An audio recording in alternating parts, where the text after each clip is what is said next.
I introduced him as my wife's dad. That's what I called him every time for 6 years.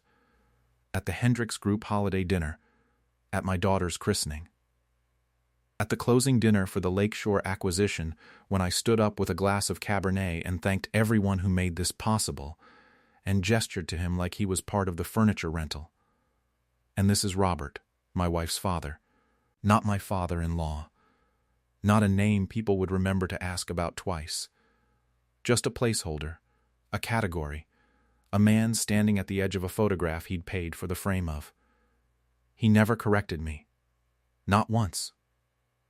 He'd shake the hand that was offered, say good to meet you, and let the conversation move past him like water past a rock that had decided, a long time ago, not to argue with the river. Last week, a partner at my own firm called me into his office and asked me, very carefully, if I understood who I'd been married into. I did not. My name is Daniel Reyes. I'm 41, I live in Charlotte, and until 11 days ago, I ran the mid-market advisory arm of a firm I'd spent 14 years building a reputation inside. Hendricks Group, a regional advisory firm that handled acquisitions and capital placement for companies in the $50 to $300 million range, the unglamorous middle of the market where most of the actual American economy quietly changes hands. I made partner at 36, the youngest in the firm's history at the time, on the strength of a run of deals I was, and still am, genuinely proud of. My father-in-law, Robert Whitfield, is 73 years old. I want to walk through exactly how this happened, in the order it happened, because if I tell it any other way it will sound cleaner than it was, and cleaner than I deserve. I need you to understand something about Robert before I tell you what I did to him, or you'll misread every scene that follows. Robert Whitfield built and sold 2 manufacturing companies before I was born. He retired at 58 on his own terms, with enough money that neither of those facts ever needed to be said out loud in front of me. He didn't drive a car that announced anything. He wore the same 3 sweaters in rotation for a decade. He read 4 newspapers a day, cover to cover, in a green leather chair by the window of a house that was paid for before I ever set foot in it. When my wife Claire first brought me home to meet him, I remember shaking his hand and thinking, retired guy, comfortable, a little quiet, probably counts his golf strokes twice. I decided, within about 11 minutes of meeting him, exactly how much space he occupied in the world, and I never once revisited that math. Here is the detail that mattered, though I didn't know it mattered yet. Robert had a habit, going back as far as Claire could remember, of never answering a business question the day it was asked. Someone would raise a proposal, a number, a request, over dinner, and Robert would nod, say let me sit with that, and go quiet for anywhere from a day to a month.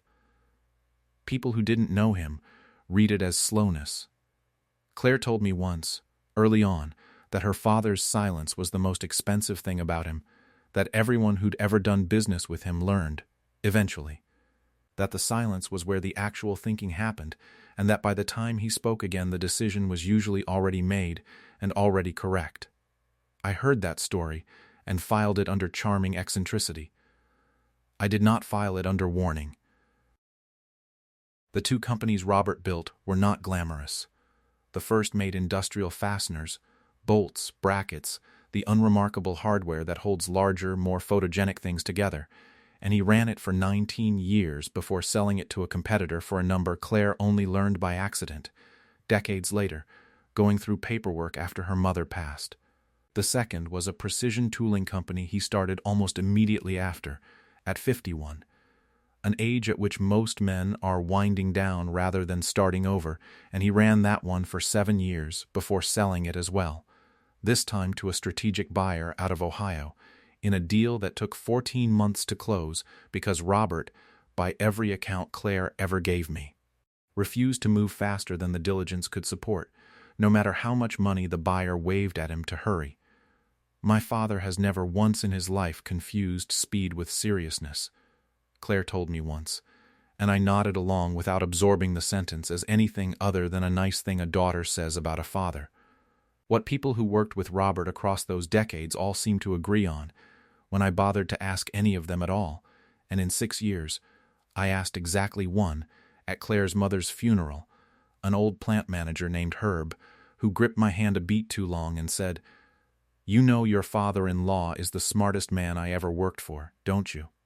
In a tone that made it sound less like a compliment and more like a warning I was failing to heed, was that Robert never lost his temper, never raised his voice in a negotiation, and never, not once in 19 years plus 7, walked away from a deal that later turned out to have been the right deal to walk away from. His method, as far as anyone could describe it, was simply patience deployed as a weapon. He would let a room talk itself into overconfidence, let the other side reveal what they actually needed by watching what they filled the silence with, and then, days or weeks later, come back with terms that looked, in hindsight, inevitable. I want to be honest about the shape of my own justification. Because it wasn't built in a single moment, it accumulated, the way most quiet cruelties do, one small decision compounding into the next, until the pattern felt less like a choice and more like a fact about the world. When Claire and I got engaged, I was 2 years from making partner and acutely aware that Hendricks Group ran on a kind of social physics, where perceived proximity to money mattered almost as much as actual competence.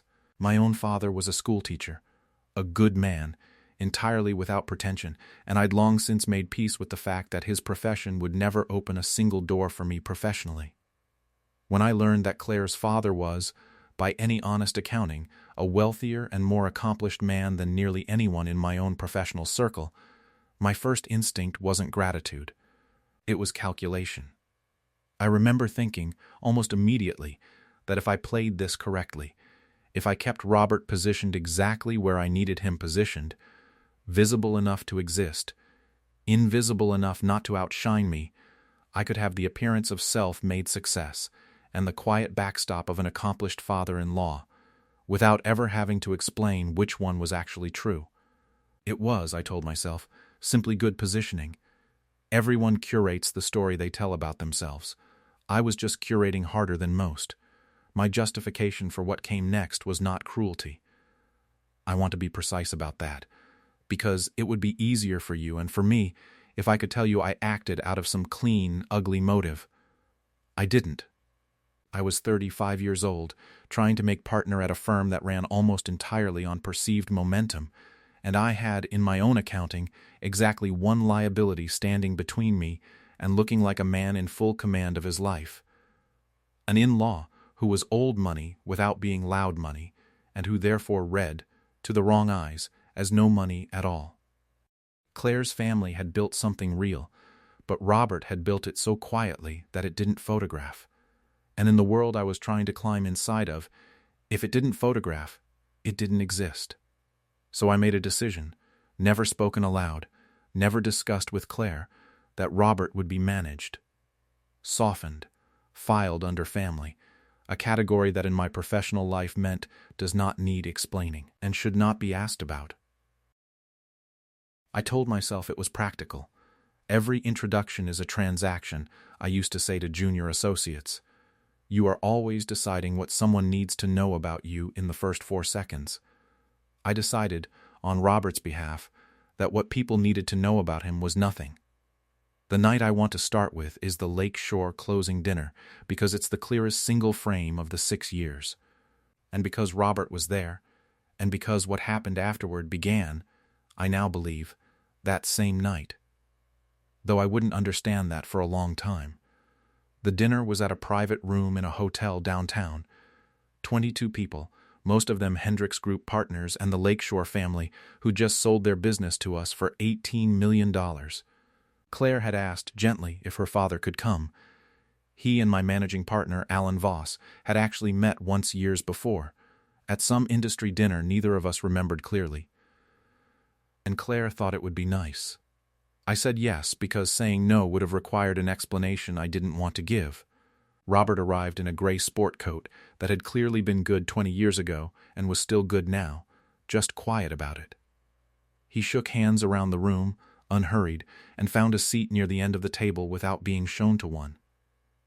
When it came time for toasts, I stood, glass in hand, and did the thing I did at every one of these dinners.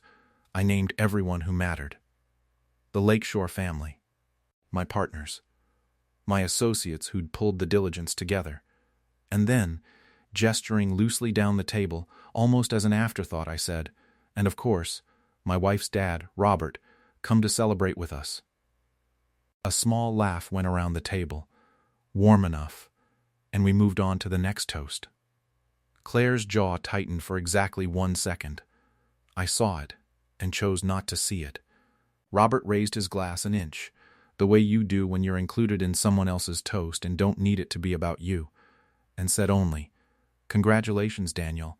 18 million is a good number." Then he set his glass down and went back to his water. That was the whole exchange. No one at the table thought anything of it. I certainly didn't. I remember thinking, with something close to relief, that Robert had once again done exactly what I needed him to do, which was nothing at all. What I didn't understand, what I would not understand for 18 more months, was that Robert Whitfield had, at some point in the several minutes before or after that toast, done the arithmetic on $18 million against a business he already knew a great deal more about than I assumed a retired manufacturing man could know.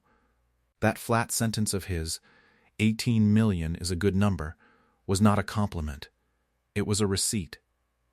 At the far end of the table, my colleague Marcus Yun, the one associate who'd worked closest with me on Lakeshore, and the one person at that dinner who actually paid attention to things, caught my eye afterward in the hallway outside the restroom. "You always do that," he said, not accusing, just observing, the way people do when something's been bothering them quietly for a while. The wife's dad thing. Every time. I told him Robert didn't care, that he wasn't a formal guy, that this was just how our family worked. Marcus didn't push it. He just gave me a look that said he didn't believe the second half of that sentence, and let it go, the way people do when it isn't their fight. It wasn't the first time someone had noticed. It was just the first time I noticed someone noticing. Claire brought it up again later that night, in the car, in the particular voice she used when she'd decided a thing mattered enough to say once and not repeat. "You could just call him by his name," she said. "Robert, it's not hard. You do it with everyone else at that table." I told her I didn't mean anything by it, that it was just shorthand, that nobody at a dinner like that needed the extended family tree explained to them. She was quiet for the rest of the drive, which I read, at the time, as her letting it go. I understand now that Claire's silences were not her father's silences. Hers meant she was filing the moment away to raise again later, and mine, in response, had been to hope she wouldn't. She never did raise it again, not directly, not until the week the whole thing came apart, and I've thought since about how much of that restraint was her trying to protect a marriage she could see me quietly damaging the foundation of, one dinner at a time, long before either of us had any language for what was actually happening. I also remember, from that same night, a detail I didn't understand until much later. Robert, on his way out of the private room, had stopped for a moment beside Alan Voss, my managing partner, and the two of them exchanged maybe 15 words I wasn't close enough to hear. I asked Claire afterward what her father and Alan had talked about. She said she didn't know, that her father had mentioned afterward only that Alan seemed like a careful man, a phrase that meant, from Robert, something closer to a grade than an observation. I filed it under nothing, the way I filed everything about Robert. It would be 18 months before I understood that careful man was Robert's shorthand for someone he'd decided was worth watching. For the next year and a half, life proceeded exactly the way I'd engineered it to. Hendricks Group grew. I made partner 9 months after Lakeshore closed, largely on the strength of that deal and 2 others like it. Claire and I bought a bigger house 40 minutes from Robert's, close enough for Sunday dinners, far enough that his quiet didn't crowd my week. Our daughter turned 4, then 5. At every event that involved introducing people to each other, client dinners, the neighborhood association's spring gala, my own father's retirement party, where Robert stood next to my actual father and I introduced them to a colleague as my dad, and my father-in-law, Claire's dad, in that exact unequal register, Robert absorbed the smaller title without comment.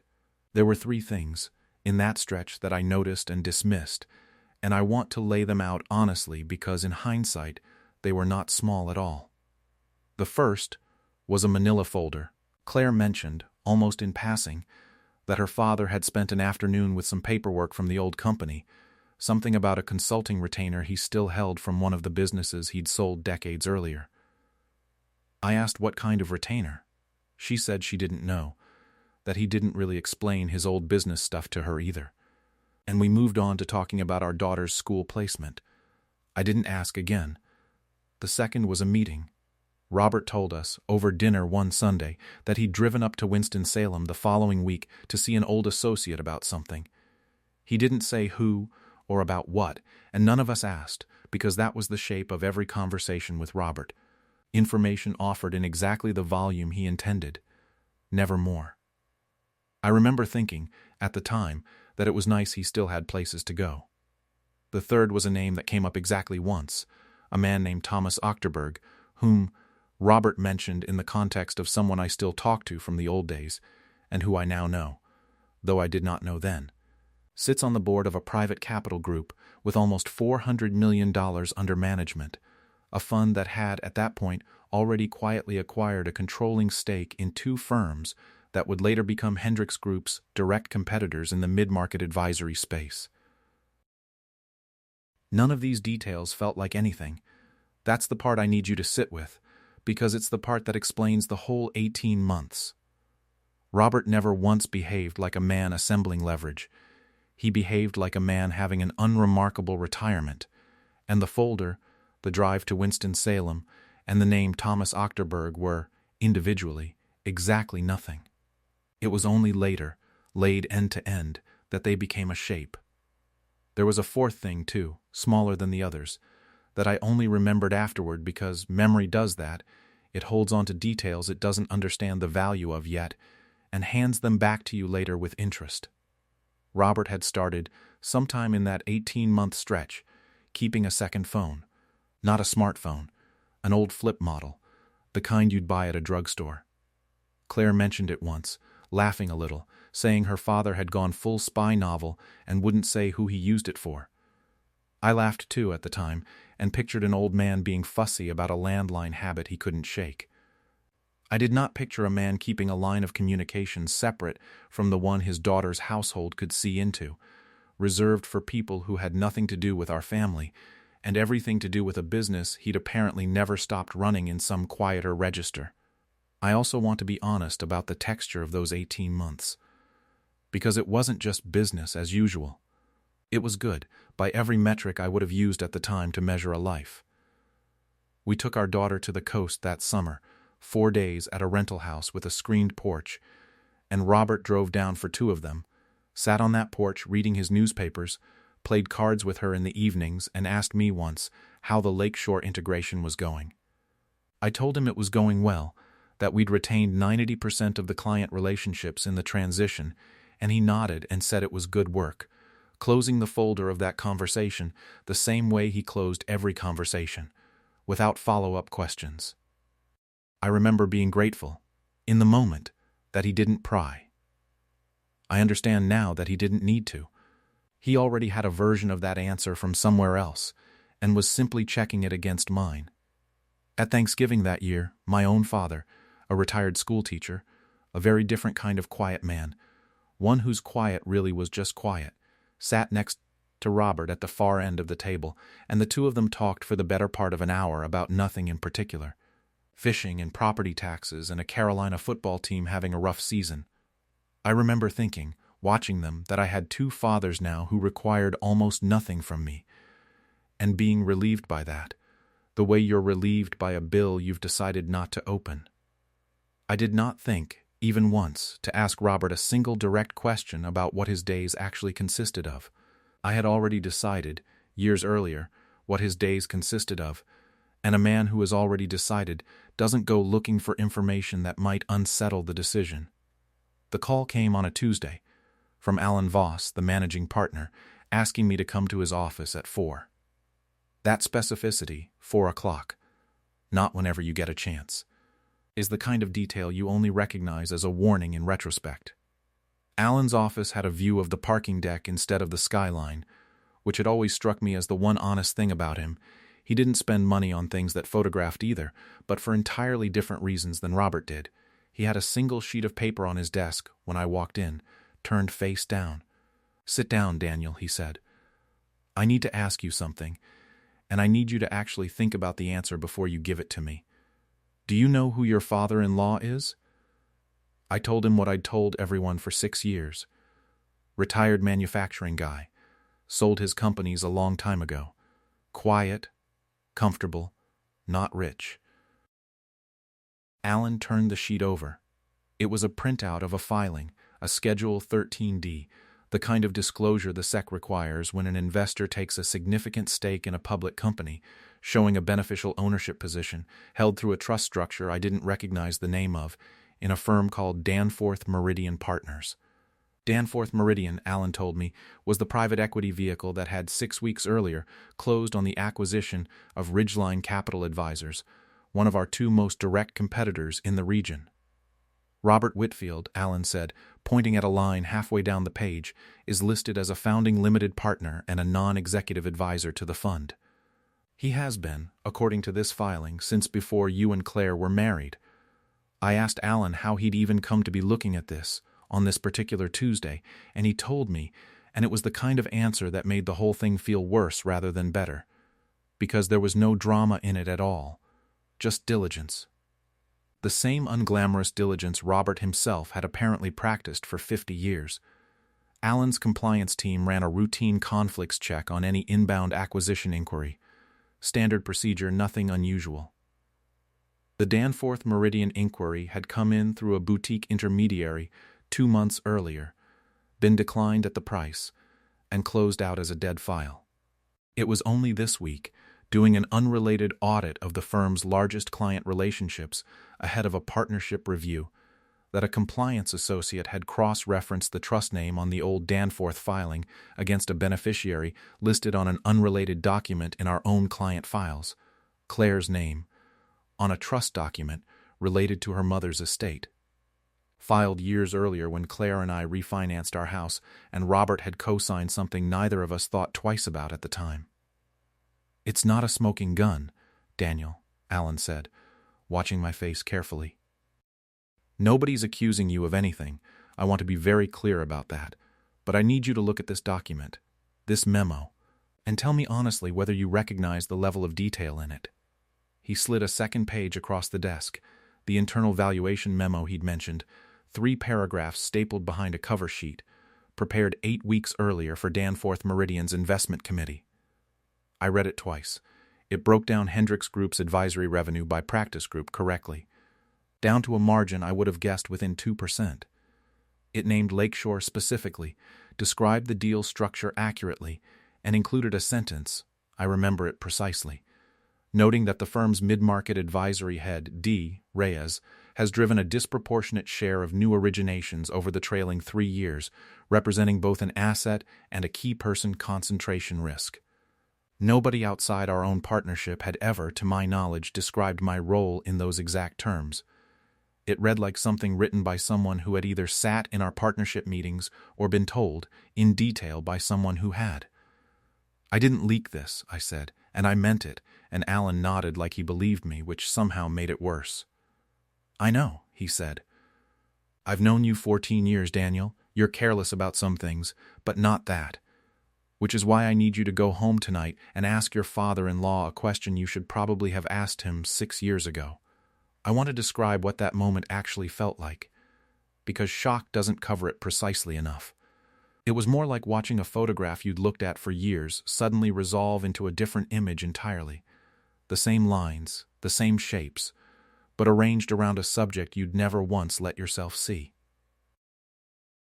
"There's more," Alan said, "and this is the part that mattered most to my own firm, and to me personally in the days that followed. Danforth Meridian made an inquiry 2 months ago about acquiring us. A quiet one.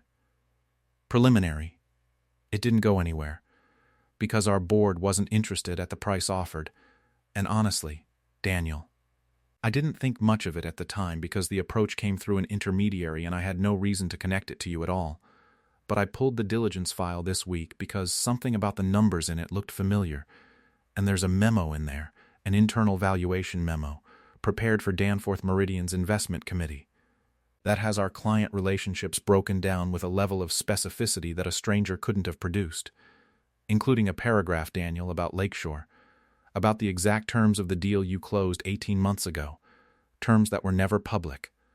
I sat there and did the only honest thing I could do, which was admit, out loud, in Alan's office, that I had spent 6 years at every one of those dinners describing a man who apparently knew the inside of my business better than half my own partners as my wife's dad. Alan wasn't angry with me, which was somehow worse than if he had been. He was careful. "I'm not accusing you of leaking anything, Daniel. I don't think you did.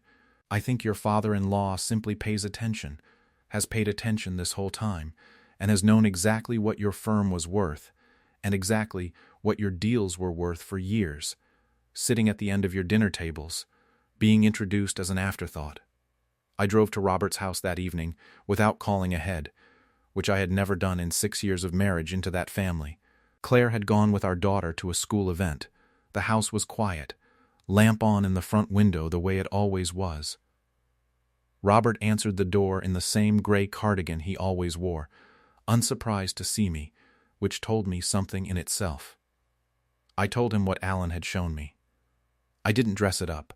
I told him I'd spent 6 years introducing him as an afterthought because I'd decided, in my own head, without ever asking him a single question about his life, that he had nothing worth naming. Robert listened the way he listened to everything, without interrupting, and when I finished he was quiet for a moment in that particular way of his, the pause that used to make me think he was slow to arrive somewhere. And that I now understood was the sound of a man choosing exactly which 4 words to spend. "You never asked," he said. That was the entire first half of it, not an accusation. A fact, laid down flat, the way he laid everything down. I asked him, because I had to, whether Danforth Meridian's interest in acquiring Hendricks Group had anything to do with me, whether any part of it had been engineered, at any point, to put me in a position, to punish me quietly for 6 years of small erasures. "No," he said. "The fund looked at your firm because your firm does good work and was undervalued. That had nothing to do with you personally, Daniel, and I didn't push it or block it either way. I don't work like that. Never have." I asked him then the harder question, why, if he'd known for years exactly how I introduced him, exactly what I thought of him, he had never once corrected it. Never once, at any dinner, any christening, any closing party, said simply, "I'm Daniel's father-in-law, and here's what I do." He could have. He had every fact and every standing required to do it in a single sentence and make me look small in front of everyone I was trying to look large in front of. Robert looked at me for a long moment, the newspaper still folded on the arm of his chair, untouched. "I didn't marry you," he said. "Claire did. Whatever you needed to believe about me to feel like a man in that room. I decided a long time ago that wasn't worth taking from her, or from your daughter, just to be right in front of strangers I'll never see again." I sat with that sentence longer than I've sat with almost anything in my adult life. It would have been so easy for him, one line, dropped at exactly the right dinner, and I would have spent years rebuilding whatever he chose to knock down. He had that in his hand the entire time, and instead he let me hand out my own small failures at his expense, table after table, year after year. Because correcting me in public would have cost Claire something he'd decided wasn't his to spend. I asked him one more thing that night, because I needed to hear it stated plainly and not inferred. I asked whether he'd known, that whole time, exactly how I described him to people.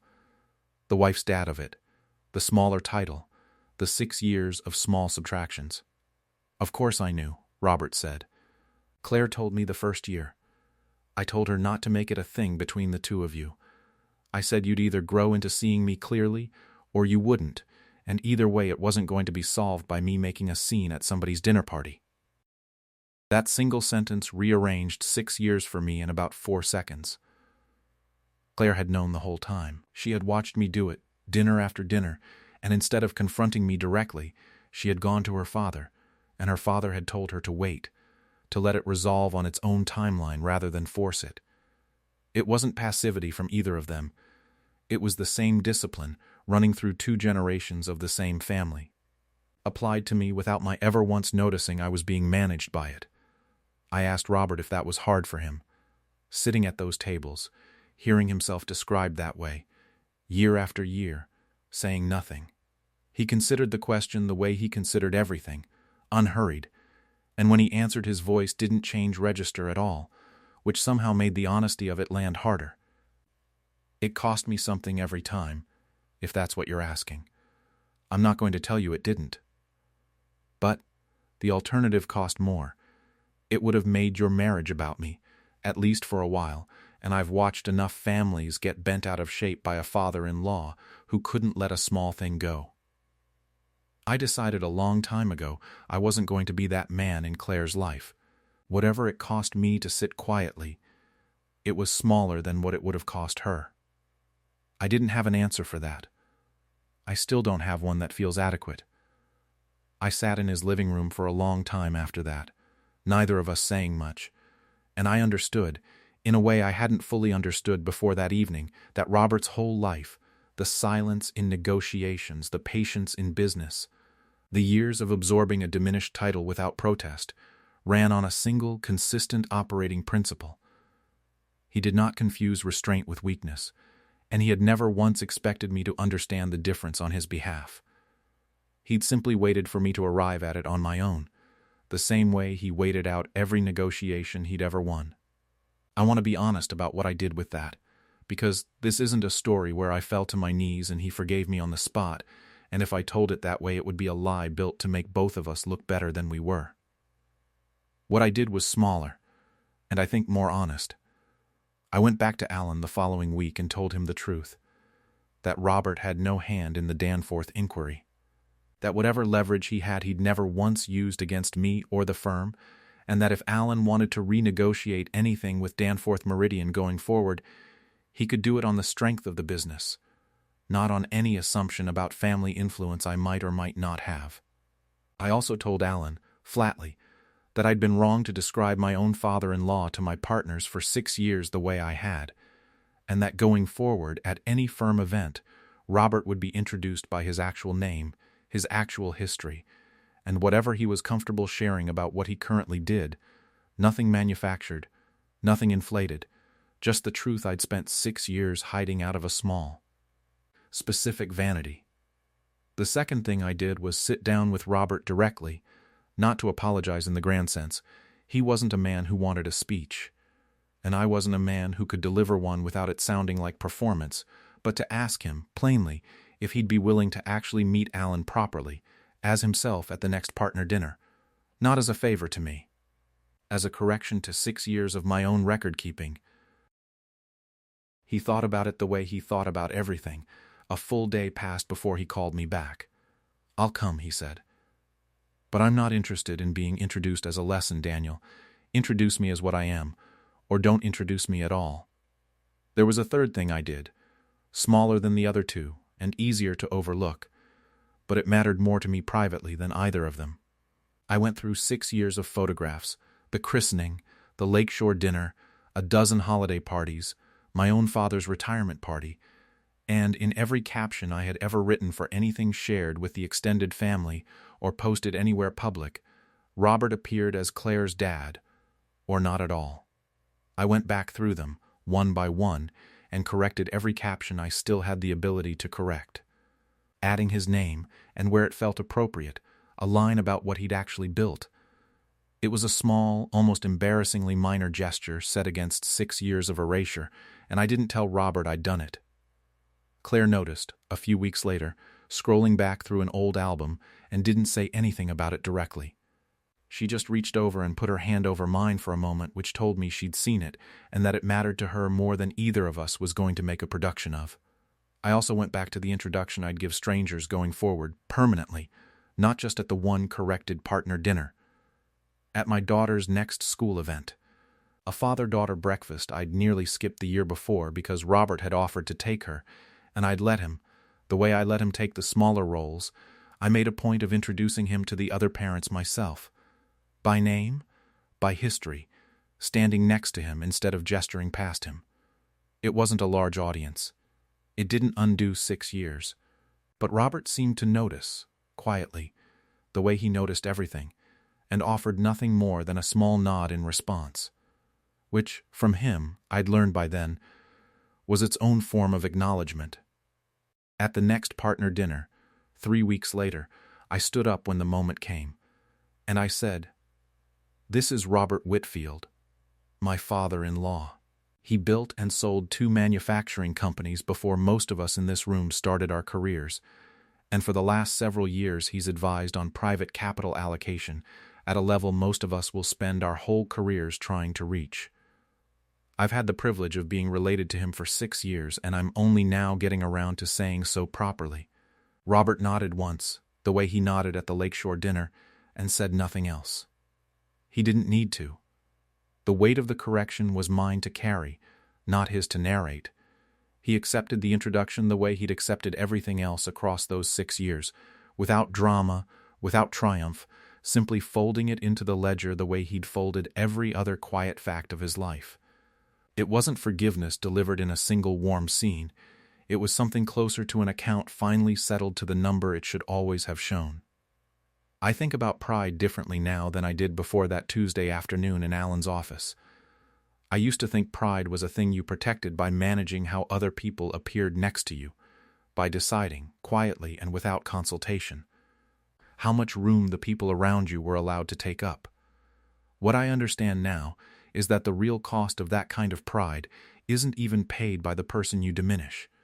It's paid by you, later, all at once, in the form of finding out exactly how much you never bothered to ask about a man who sat at the end of your table for 6 years, saying almost nothing, because he'd already decided you weren't ready to hear it.